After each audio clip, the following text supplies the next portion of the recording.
My child, you felt something the moment this began to play. A pull you could not explain. A quiet signal from somewhere deeper than your thoughts that said, "This one is for you." And you are right. This is for you. Not for everyone who will hear it. For you specifically, in this specific season, God. Because what heaven is uncovering right now is something that has been hidden inside the closest range of your life for longer than you know, God. Stop what you are doing and listen carefully. Because what is being revealed today is not small. It is not a general encouragement. It is a specific truth about a specific person who has been inside your world, inside your creative space, inside your trust, and inside your process. And what that person has been doing with that access is something you have felt in your spirit long before today, or even if you could never find the exact words to describe it, you have always known. The knowing was not unclear, Pawn.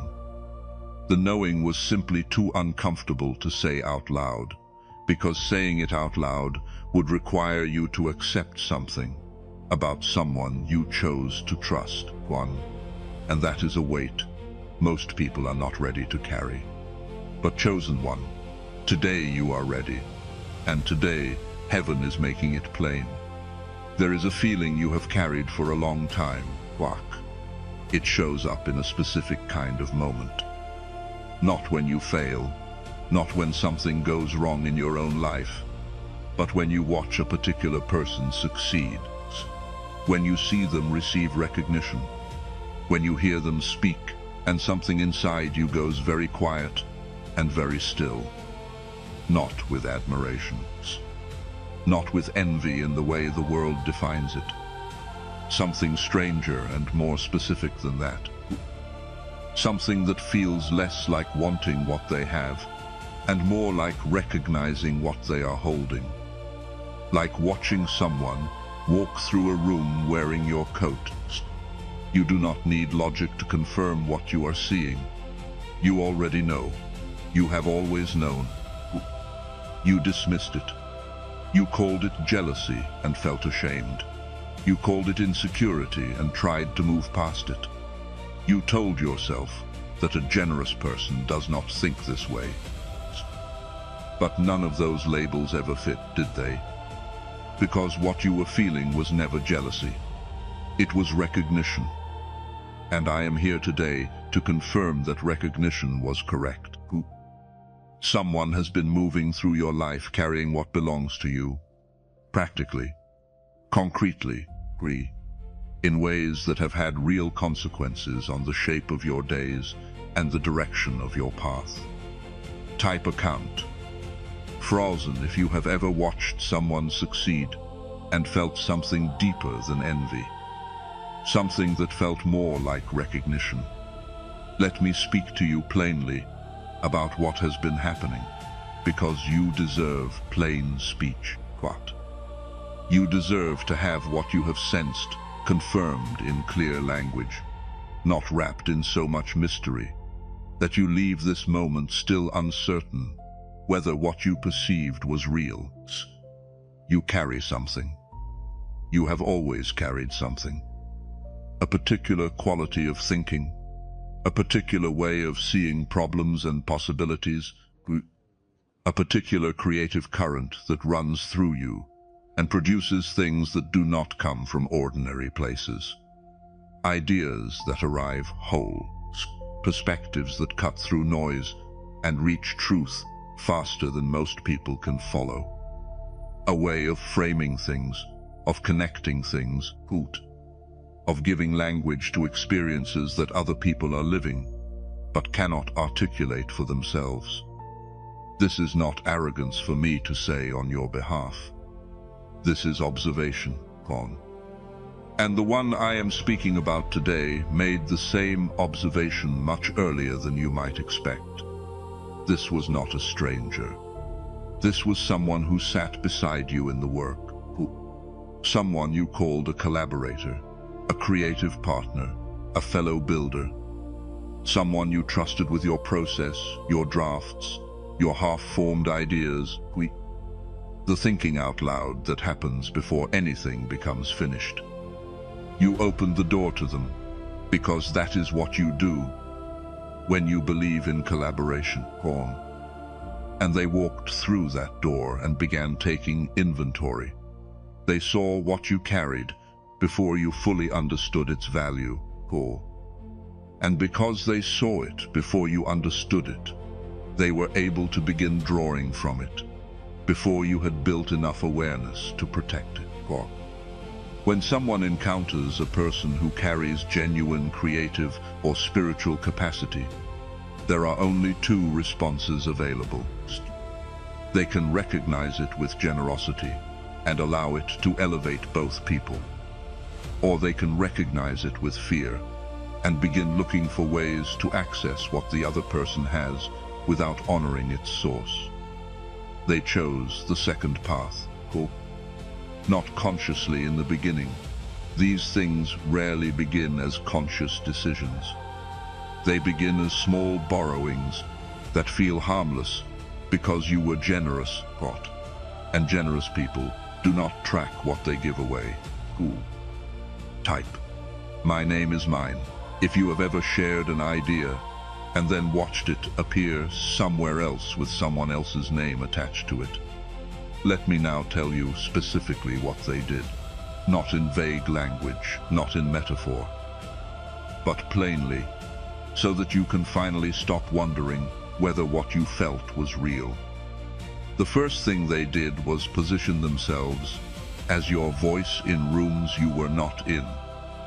Every conversation they had about the work, every meeting, every introduction to someone who mattered, they presented your thinking as the product of their own mind. Not always with obvious lies, more often with careful omission. They would describe a framework you built as something they had been developing. They would share an insight you gave them as something that had come to them privately. They were always careful to keep your name out of the origin story, because they understood, even if they never said it, that the origin was the most important part. The second thing they did was mine your process. The access you gave them to your unfinished thinking, your working drafts, your creative experiments, became a private archive they drew from over time. Every half-formed idea you shared, trusting them with it because collaboration requires trust, was filed away, not to protect it, to use it.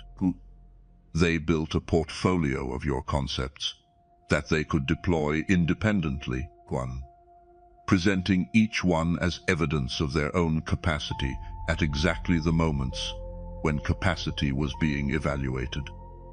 The third thing they did was manage your timing.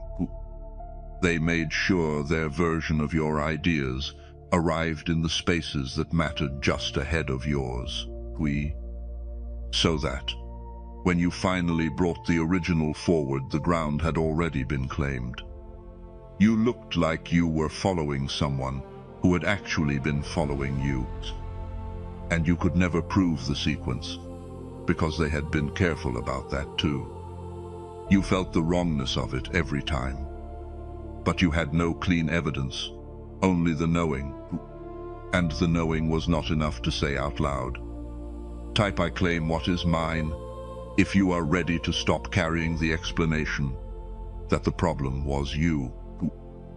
My child, I need to pause here and speak to something that has been one of the most damaging parts of this entire season. Not the theft itself, not the interference, but what the theft did to your trust in your own perception. Because when someone systematically takes from you, while presenting themselves as your ally, greed, and the world around you sees them as credible and sees you as uncertain, you begin to doubt the one instrument you have that was actually working correctly the entire time. You begin to doubt yourself. You were not wrong. You were not paranoid. You were not imagining it.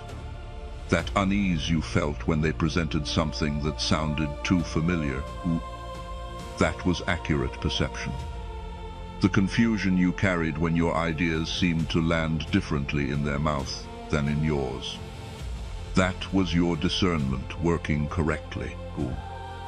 The sense that the version of you that existed in certain spaces had been quietly edited, made smaller, made less certain than the original. That was not your insecurity, that was observation.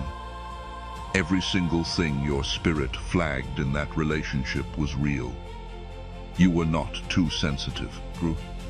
You were not reading too much into things. You were reading exactly the right amount into exactly the right things, and you were right.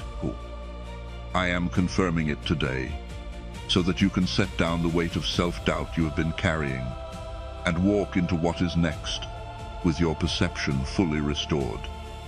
You were not wrong. You were not wrong. You were not wrong. And the truth beneath all of it is this: you were not lacking. You were being drawn from. There is a difference, and the difference matters for everything that comes next. Proverbs 13:22 says that the wealth of the sinner is stored up for the righteous. What was built on your name was never truly theirs to keep. It was always being held in trust until the rightful owner was ready to receive it. What is happening in the life and the situation of the person who built on what they took from you? Because this is not a story that ends with you understanding what happened and nothing changing. This is a story where heaven is already in motion, and the motion has a direction, and that direction is not in their favor. There is a principle written into the order of things, a principle that does not bend and does not make exceptions. It is this: what is built on something that does not belong to you cannot hold the weight of the level it was built to reach. A foundation taken from someone else may appear solid for a season. It may support structure for a time. But as the structure grows, as the weight of what is built upon it increases, the weakness of the foundation begins to show, not in dramatic collapse, not always in ways that are obvious from the outside, but in a slow and consistent unwillingness of things to work the way they should. The person who built on your name is beginning to experience this in very specific ways. The work they produce now, without the ongoing access to your creative frequency, is noticeably thinner than what they built when they were close to you. People who championed them are beginning to ask questions they cannot answer with any real depth, because the depth was never theirs.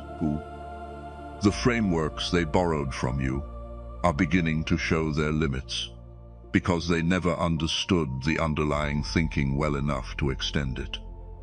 And someone who matters, someone in a position of influence, has already encountered your work directly, and is beginning to make a connection they have not yet spoken out loud. That connection is growing. They are not yet sure what is happening. They are doing what people in that situation always do first. They are working harder, or they are applying more effort to make the same machinery produce what it used to produce. But what they do not understand is that the machinery was never fully theirs to operate. It was running on something borrowed, and the source of what was borrowed is no longer directing its flow toward them. Because I have already frozen the account. I want you to understand what I mean when I say that, because it is important, and I do not want it to be misunderstood.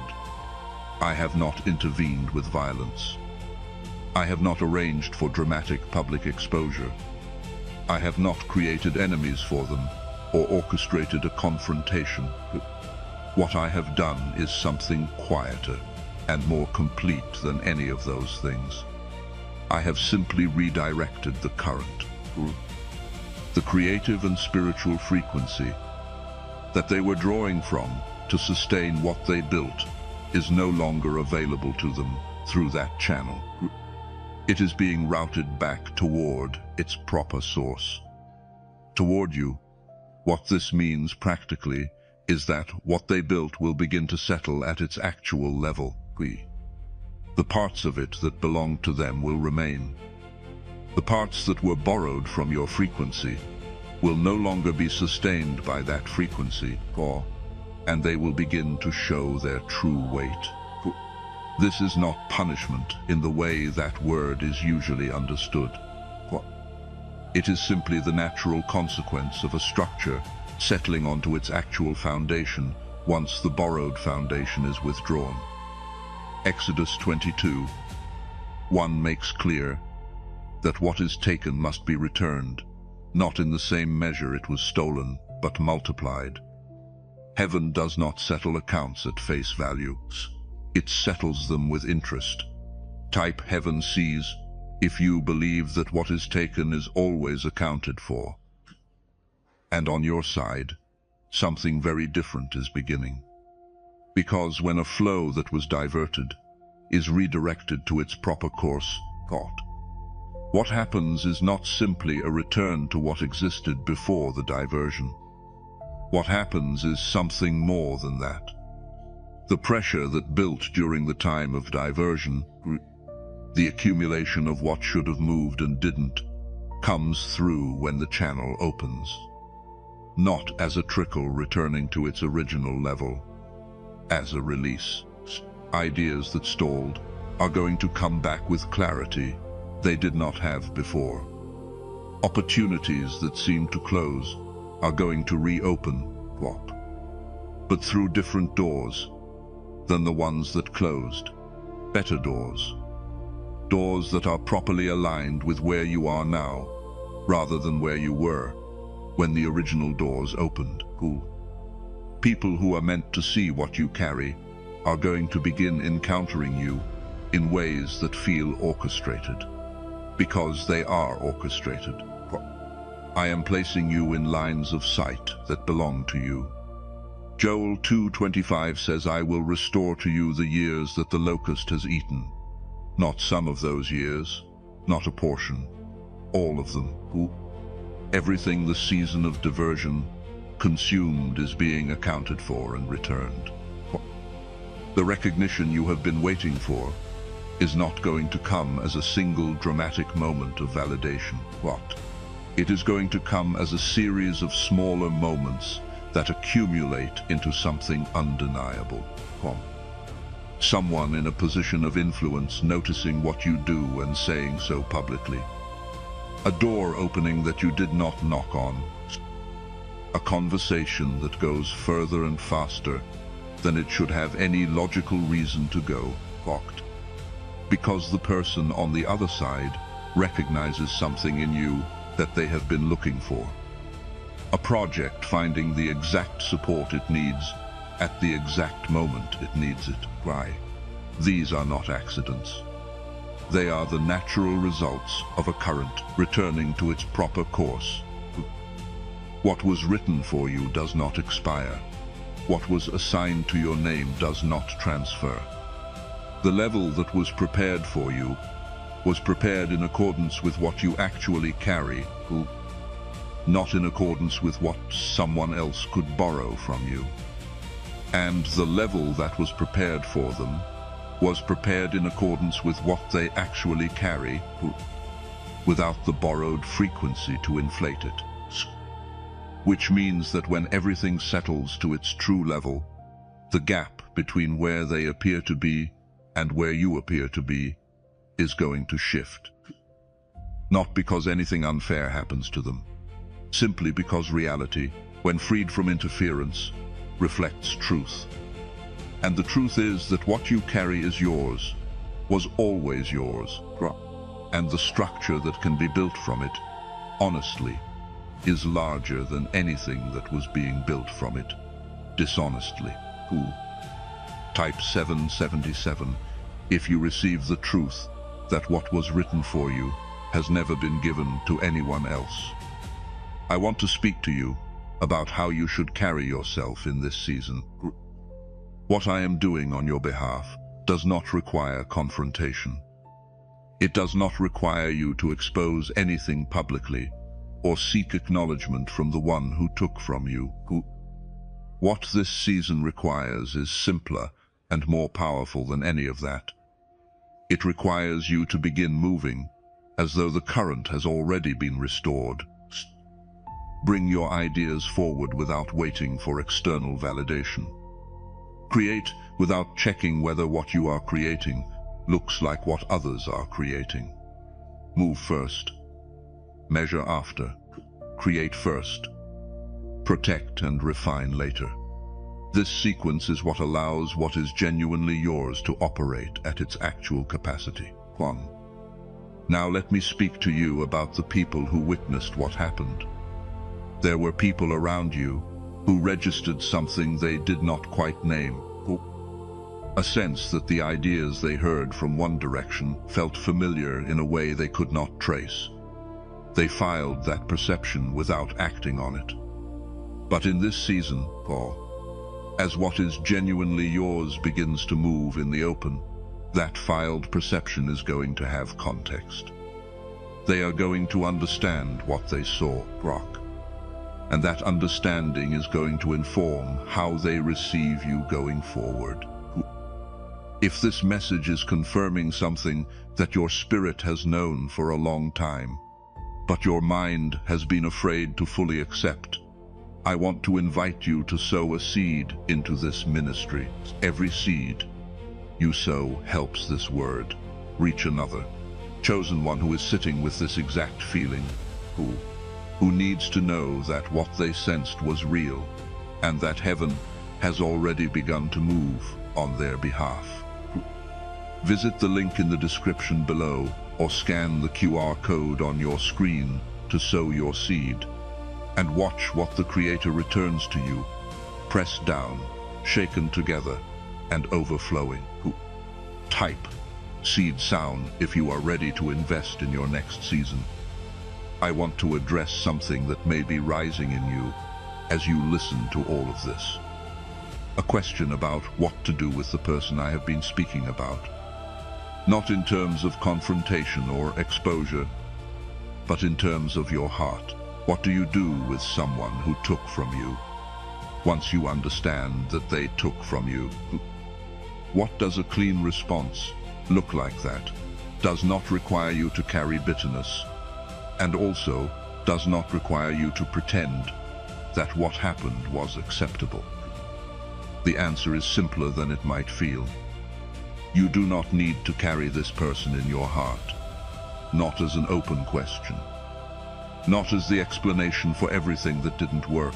You can set them down, not with anger, simply with the quiet acknowledgement that their chapter in your story has served the purpose it was going to serve, and that chapter is now closing. They were a test of how long your frequency would remain distinct and recoverable, even when someone was drawing from it without proper honoring. And your frequency passed that test. A frequency that can be borrowed and diluted and still remain traceable back to its source is a frequency with real roots. And your roots, my child, go deep. Now I want to speak directly to what is coming next, because I do not want this message to end with you understanding what happened in the past without a clear picture of what is opening in front of you. The first thing that is opening is clarity about your own creative and spiritual identity. Separate from the noise of comparison, and separate from the confusion of watching someone else navigate with your material. You have been uncertain in ways that should not belong to someone with your level of genuine capacity, and that uncertainty has been partly the result of operating in an environment where the feedback you were receiving was distorted. The recognition was going to the wrong address. The responses were landing in the wrong place, and you were trying to calibrate your understanding of yourself based on feedback that wasn't accurately reflecting you. That distortion is ending. As the current redirects and the recognition begins to return to the right address, you are going to receive feedback that is actually calibrated to what you are doing. And that feedback, even when it is not all positive, is going to be more useful to you than anything you have received in the distorted environment, because it will be real. It will be responsive to the actual thing you are presenting rather than to a confused version of it. The second thing that is opening is access. The right people are going to have access to what you carry in a context where it is unambiguously identified with you. Not through some forced arrangement where you have to fight to establish credit. Through natural encounters that happen at the right level. People who operate where you are going to operate. People who can open the kinds of doors that move you forward rather than sideways, are going to cross your path in ways that allow what you carry to be seen directly. The third thing that is opening is compound momentum, because the seasons of resistance have created a kind of pressure behind what should have been flowing freely. And when pressure that has been building is released in the right direction, what moves is not small. What you are going to experience in the coming season is not a gentle improvement in how things are working. It is going to feel like things that took years of effort before are taking weeks. It is going to feel like doors that never opened before are opening with minimal friction.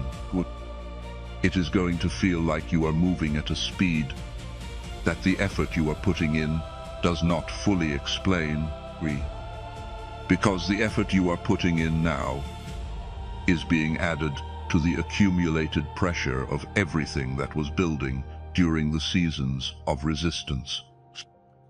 Type momentum is mine if you receive the truth that what was delayed was not lost but stored. And my child, I want to say one more thing about what you carried through all of this. Because the most significant thing to me in this entire story is not what was taken from you. It is what was not taken. What was not taken is the source, the creative and spiritual current itself, the thing that people were borrowing from, the frequency that ran through everything you made and said and thought and expressed. That was never accessed. That was never touched. That is entirely and completely yours, untouched, as full as it ever was, in fact fuller, because what does not flow does not diminish. It accumulates. Everything that should have moved and didn't, every idea that had nowhere to fully land, every creative impulse that met resistance, before it could reach the level it was headed for, all of that is still in you.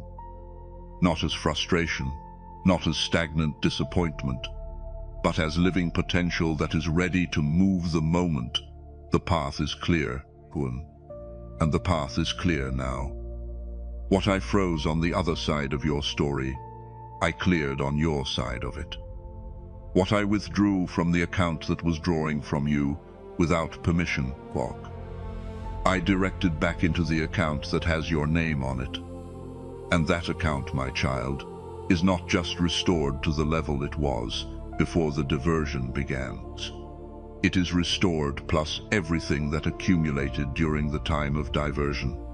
It is the original plus the interest. It is the gift plus the season's increase. What is written for you has your name on it in a way that cannot be transferred, cannot be copied, cannot be claimed by anyone who does not have access to the specific frequency that you carry.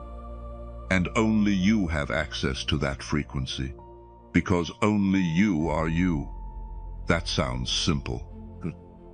but it is one of the most important things you can hold on to as you move into what is next. There is no competition for what is written for you, because no one else can do what you do the way you do it. No one else can carry your frequency. No one else can create from your exact position. What is yours is protected by the very nature of what it is.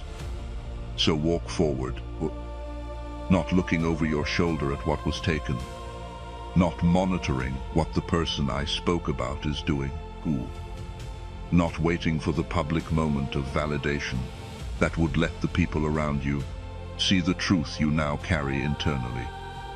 Walk forward, facing the direction of where you are going, and let me handle everything behind you. Before I speak the final blessing over you, I want to invite you once more to sow into this ministry. If these words have landed in a place that needed them, if something here gave language to what your spirit has been carrying without words, consider sowing a seed into this ministry. What you sow into soil that is producing truth returns to you in the form of the exact breakthrough you are believing for. Every act of generosity in this season is a seed that heaven accounts for and multiplies back to you. Visit the link in the description below or scan the QR code on your screen to plant your seed today. Type "I sow in faith" if you are ready to plant into your next season. My child, in the name of the Most High, I declare this over you now. What was taken is being returned. What was diverted is being restored. What was drawn from you without honoring you is now flowing back to its proper source. The account that was frozen on the side of what was built on your name is producing exactly the harvest that borrowed foundations produce, which is nothing stable, nothing lasting, nothing that holds under its own weight. And the account that has your name, your true name, the name written before you were born, is receiving everything that belongs to it. The recognition is coming, not as an argument you won, but as a reality that speaks for itself. The doors are opening, not as a fight you endured, but as a path that was always prepared for you and has now been cleared. The people are being positioned, not as a reward you earned through suffering, but as the natural result of a frequency returning to where it was always meant to land. You are not behind. You are not diminished. You are not the version of yourself that the seasons of diversion tried to make you accept. Isaiah 61:7 says that instead of shame you will receive a double portion, and instead of disgrace you will rejoice in your inheritance. That is not poetry. That is the precise description of what is happening in your life right now. The shame of being unseen, the disgrace of watching your name go unacknowledged, is being exchanged for a double portion of everything that was always meant to carry your name. You are exactly what you were before any of this began, plus everything you became in the enduring of it, plus the discernment you developed by carrying what you knew without being able to prove it, plus the depth that comes from being tested and remaining distinct. That is who is walking into what comes next. And what comes next was designed for exactly who that is. Type "What is mine deferreds" if you receive this blessing with your whole heart. Amen.